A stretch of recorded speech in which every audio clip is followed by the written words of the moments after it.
Okay, kids, we're back. We're into section 6.2, and this is a story, really, that's an amazing story about two amazing scientists, Johannes Kepler and Tycho Brahe. And Tycho Brahe was commissioned to make observations of the planets as they went around the sun uh, to see if any patterns could be found. And it was his life work. Now, because of politics and things like that, he wasn't really able to complete it. But near the end of his analysis, Tycho Brahe hired an amazing mathematician named Johannes Kepler, and Kepler was able to make mathematical laws from the incredibly detailed observations of Tycho Brahe as he was looking at planets going around the sun. I'm going to have you read about this in the textbook. But this is one of the I think one of the neatest stories in the history of science. Now, Kepler was able to find patterns, and he shared those patterns in what we now call Kepler's laws. And there's three of them. And the first law, Kepler's first law, states the following: that the path of each orbiting object, and he was talking about planets, about its gravitational attractor. So he was looking at our sun, so objects being planets going around the gravitational attractor, which is the sun, our star, is an ellipse, which is a very specific mathematical function, shape, with the attractor at one focus. So you would have two very important spots, places, points in an ellipse, and you would have the pattern itself be an ellipse, and you would have at one of these foci the sun, and the object, let me rewrite that here, the object, a planet, would move around the sun in a path called an ellipse. Now, I don't think you study ellipses in math anymore. There's an activity on page 273, which usually I get the kids to try with paper and pencil, but that might be difficult. So what we're going to do is see if we can't do that virtually. So if we were going to follow that activity that I usually do with the kids from, I think it's page, let me double check here, 273, I believe. Yes, it is. You would need a piece of paper. So let's pretend that this white background is the piece of paper. You would need two thumbtacks, pins, or what have you, something to, you could pierce the paper and keep the object there. You might want to use cardboard instead of paper. Paper would rip. And then you would have a string of a certain length. In this case, 11.55. Let's assume it's centimeters. And you would tie one end of the string here, another end of the string there, and then you would pull at the string with a pencil and start to try to draw a shape as you went around both of these 2 points named F1 and F2, which is focus 1, focus 2, or focal point 1, focal point 2. And let's see what path we draw.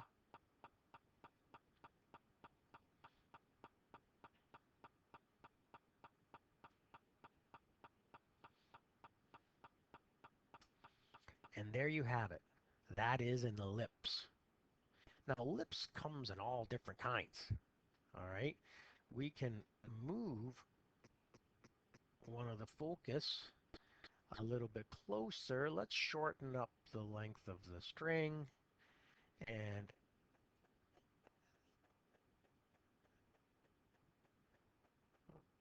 There you have a really different shaped ellipse. So it all depends really on the length of the string, but also more importantly, how close are the two foci to each other, the focal points. And what's really interesting is if, oops, I got to be really careful about this. That's probably the best I can do. If you put both focal points over each other so they share the same spot in space, same point in space, look what happens.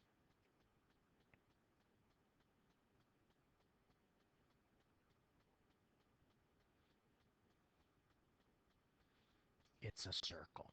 A circle is just a very special ellipse where the focal points fall upon the same point, and we call that the center of the circle. Now, let's get a little bit more mathematical. Let's get more mathematical here so we can really understand the ellipse. Here is a point on the ellipse right there. And then there's the distance from point to focal F1, and then the distance from point to focal F2. And you'll see here that they are known, 6.8 units, 9.2 units, and if you add the two of these numbers, you get 16. Well, let's pass through here. There you have it. See how the two change, but the addition, the sum, always stays the same? That's because if you think about the virtual little experiment we did before, this distance P to F1 and this distance P to F2 is actually the length of the string you would be using. And that doesn't change. It has to be constant. So we can actually write out a little law about that, that stays constant. And there it is right here. Well, let's continue to look mathematically at this very important shape. It's the path that planets take around a star. And let's take a look at it by starting with something you're all familiar with, the circle. So here's a circle that's got its center at the origin and a radius of 3. See? 1, 2, 3 here, 1, 2, 3 there. Now, this leads to the very common equation, and I'm sure you studied it in math class, for a circle. Remembering that a circle is just a very special ellipse where both focal points lie at the same place. So you get your standard circle equation right there. But if I move the focal points so that they don't fall on the same place anymore, the equation changes. Okay, the equation changes. Now we have one focal point at 1, 2, 3, basically 4. Okay, it says 3.98. I don't know if I'll be able to get it straight on 4. That's close enough. And -1, -2, -3, -4. Now the focal points are definitely not at the same place at the center. They've been moved apart. So look how the equation changes. Look how the equation changes. X squared over 25 plus y squared over 9 equals 1. The equation changes. And some new, very interesting measurements can be made on this new shape, this elongated circle, if you will. So let's see what it tells us here. A is the distance from the center of the ellipse to the furthest axis. Okay, so look, furthest axis, I go from 0 all the way to 5. So that would be the distance from 0 to 5, the furthest axis. So that distance from here all the way to where the ellipse ends there, or if you want to go in the other direction, from the center all the way to where the ellipse ends here, -5, that distance is A. Now remember, 5 squared along the x-axis is 25. Next, let's take a look at B. B is the distance from the center of the ellipse to the closest axis. And look, it's 0, 1, 2, 3. So from here to here is that distance B, or if you want it to go the other way, 0, -1, -2, -3. There is your length b. Now remember, along the y-axis, if you square 3, you get 9. You get 9. C is the distance from the center of the ellipse to the focus, either one. So that would be from 0, the center, to 1, 2, 3, 4. Okay? And -1, -2, -3, 4. All right? So that's C. Now, a very special uh, quotient ratio is known for all ellipses, and it is called the eccentricity. So eccentricity is equal to C divided by A. Eccentricity is equal to C divided by A. And it's a measure of how elongated the ellipse is. The numbers range from a value of 1, where the ellipse is very elongated, to 0, where the ellipse is an actual circle. So let's make this change here. Oh, is it this one? Yeah, there we go. So when they both have the same common point for each focal points, I've got to make, there you go. This is a circle. C over A is 0. Its eccentricity is 0. That is the very special ellipse with eccentricity 0. We know it as a circle. But if I really start to elongate this, it starts to approach 1.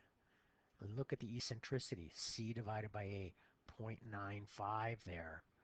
And we have a very elongated circle, and the equation changes as well. All right. So this is 1, 2, 3. 3 squared is 9. And this is 1, 2, 3, 4, 5, 6, 7, 8, 9. Approaching 10-ish there. Okay. So 10 squared is 100. Just to try to get you to have some understanding of what an ellipse is, because I don't think they cover it in math class anymore. So we're back to the link now, and we took a little detour there. Just that, my hope was for you to have a better understanding of what an ellipse is. Very important shape. I will put links to those websites that I used. But basically, that was Kepler's first law, that a planet went around the sun, not in a circle, but in an ellipse. Now, most of the uh, orbits of planets around our sun, most of them are quite circular, quite circular. Some aren't, but a lot of them are, and we'll investigate that later.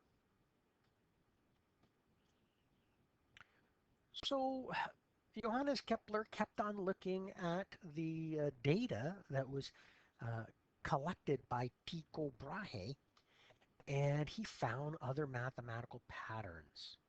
So he understood it's an ellipse now, and that there's a distance between the planet to one of the focal points, and there's a distance from the planet to the other focal point.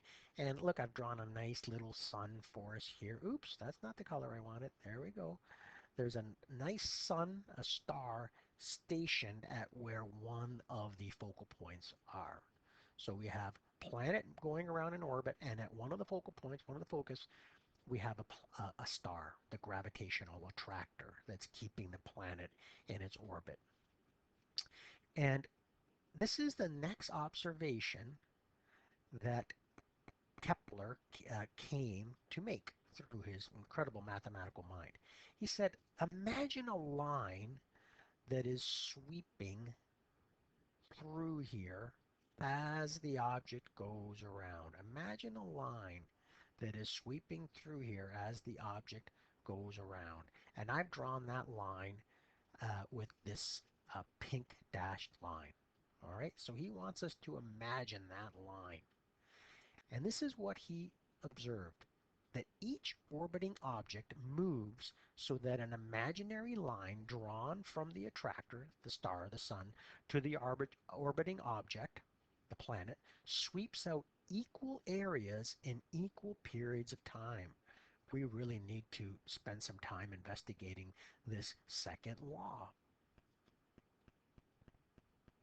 Okay, so luckily there's a gizmo that can help us understand what Kepler was saying in his second law. So let's get all the points figured out here. There's the center of the ellipse. There's one of the focal points. Foci, there's another one, another foci right there. And so this is the sun. It would be at one of these points, one of the foci. Okay? And then there's the planet moving around. So before we get into anything dealing with Kepler's second law, let's just let the simulation run so you can see the ellipse. There you have it. The planet is going around the sun. It's a sun of small mass, planet of medium-sized mass. You can see the masses there.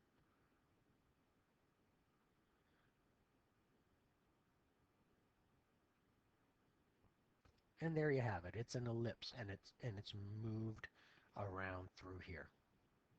Now, let's get to what Kepler was saying. Kepler was talking about equal periods of time in the path of the planet along its elliptical path. So the equal amount of time that we have set up here is 100 days.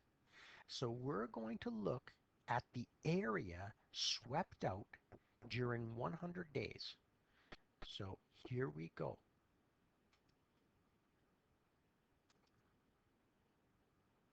Boom, there's an area swept out in 100 days. Boom, there's an area swept out in 100 days. So what Kepler was saying is the area that we had here and the area that we have here right now, since they were both swept out, and swept out meaning there's a line from where the planet is to the gravitational attractor, the sun. So imagine that line being there, and it moves through and sweeps it out. Since we had 100 days here and 100 days worth of traveling here, those areas are the same. And it doesn't really matter what the values are, but the values right there. That's what Kepler discovered, that anytime you have the same amount of time measured, the area swept out is equal. So we have to understand, what are the ramifications of that? Well, the ramifications of that can be seen if we take a look at the speed of the planet as it's moving around the sun. Watch this. It was faster there. Faster, faster, faster, faster. Look, it's going faster as it goes around. Look at that. And now it's starting to slow down all till we get much slower here. That's the ramification of this. That if we sweep out an area here, it's going slow. But when we sweep out an area here, it's going fast. So this path length here is quite long here because the object's moving, the planet's moving fast, right?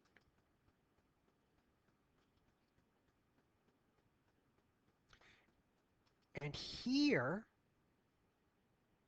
the path length is quite short. Remember, it took 100 days to get from here to here, just like the previous one was 100 days worth of travel. Yet, having said that, the area is the same. And I think you can see why. Look at the distance here, right? Very long. So you need a very short path here to come up with an area that is equal to when the distance here would be short, but the path length of the 100 days is long. Let's let it continue here. I wish they would let both of them stay up, but they're not going to do that in this gizmo. There you have it. See, this is a shorter distance here, but the path length is longer. So we're back to our note, which basically says, as this planet is going around the sun, if the time it takes to get from point here to here, let's call that time t1, is equal to the time here, from here to here is time t2. If these two times are equal, if they're equal, in our example they were 100 days when we did the gizmo, then this area here, A1, is equal to that area 2. Those have to be equal. What an amazing observation Kepler made. Remember, this is before high-end technology. This is just going over reams and reams of numbers over a lifetime of data collection. Remarkable. So let's recap the law. Each orbiting object, a planet, moves so that an imaginary line drawn from the attractor, the sun, to the orbiting object, in this case a planet, sweeps out equal areas in equal periods of time. There we have it. All right, now the third law. In the third law, Kepler, right? Johannes Kepler was looking at the data collected by Tycho Brahe. I must admit, I just like saying Tycho Brahe. What a cool name. Anyway, here Kepler was comparing two objects orbiting around the same gravitational attractor. Or more specifically, in the case of Kepler, he was looking at two different planets going around the sun. And this is what he discovered. The ratio of the squares of the period being t, of any two orbiting objects that have to be going around the same attractor. So for him, it was any two planets in our solar system going around our beautiful sun, is equal to the ratio of the cubes, and this is important here, of the average distance, from that planet to the attractor, to the sun. And he came up with an amazing formula, and here it is. So if you take any two of the planets he found in our solar system, and you take the period for one of them, how long does it take to go around the sun once, all right? And you divide it by another planet and how long it takes to go around the sun once. You have a ratio here, you square it, it equals the average distance from that planet 1 to the sun divided by the average distance by the second planet, R2, to the sun. You find that ratio, that quotient, and you cube it, they're equal. This is amazing, okay, that he found this pattern in the data. Now look, Kepler is not coming up with rules or theories to explain why this is happening. These are just mathematical modeling that he did upon the data that Tycho Brahe collected. Wow. Now, this is where we step in. We step in as physics students because we know a little bit about objects in orbit. We've studied that. And we're going to continue studying it now with an assumption. So let's say what it is. It's an assumption that the ellipses are very circular, and most of them are quite circular in our solar system. So we have to make that little give here, okay? So here's the sun, here's a planet. We know it has centripetal acceleration. We know that the planet is undergoing uniform circular motion, and it's in uniform circular motion because of the universal gravitational force attracting it to the sun. So this would be F big G. Okay, we're assuming it's uniform circular motion. We know it's not exactly, but it's close enough. So we write down F net equals ma. We know that the net force is solely universal gravitational attraction. And we know that the acceleration is centripetal. So we're dropping the vector signs and we're only looking at magnitudes. So let's focus on the black writing for now. Okay, so we plug into here our known equation for universal gravitational force, big G, mass of the sun, mass of the planet, divided by how far apart they are, squared, r squared, the radius of the orbit squared, is equal to the mass of the planet, the smaller object, how quickly it's moving around, speed squared divided by the radius. Then we're going to rearrange that and solve for v squared. And you probably notice right here that the little m's cancel. So we have v squared is equal to big G, mass of the sun, all over r. Now, I'm going to change that v squared by taking advantage of the assumption that it's uniform circular motion, that it's not speeding up, not slowing down. It's an assumption we're going to make. So since it's circular, we can say that the distance once around is a circumference, which we know is 2 pi r. And we know the time to go around once is not just any time, it's a very special time called the period. So I can plug in that speed is equal to distance over time, the special distance known as the circumference, the special time known as a period, and I plug it right into there. And that's what I do. And since it's speed squared, I square everything. 2 squared is 4, pi squared, r squared, t squared. And this remains the same, gm over r.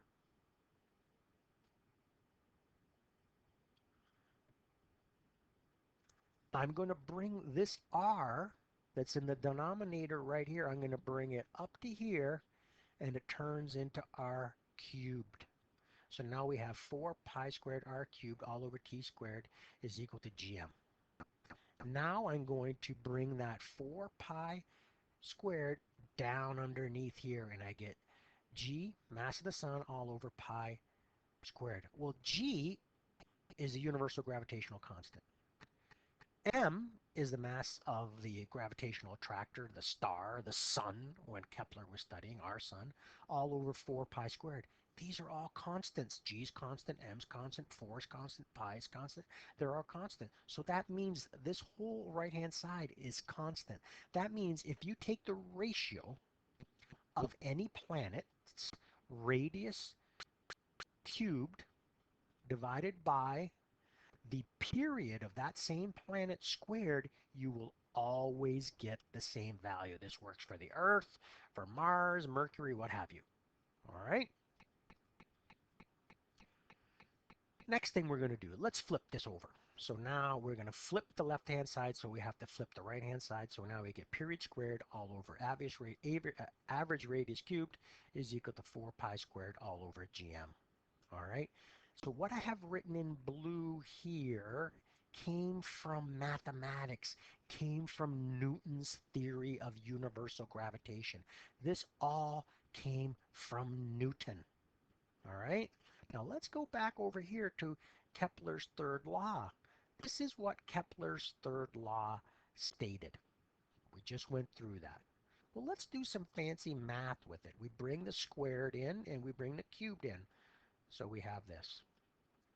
Then we're going to bring the period for one planet and the average radius for that one planet all to the same side. So I bring the R1 cubed over here to the denominator, and I bring the T2 squared, the period for the second planet, up to here. And I'm left with this equation. These equations are equivalent. And now what it's saying is that if you have any planet going around our sun, and you take its period squared divided by its average radius cubed, it will be the same for any other planet. T2 squared over R2 cubed. Any planet in our solar system, if you find this ratio, period squared all over average radius cubed, it's always the same number.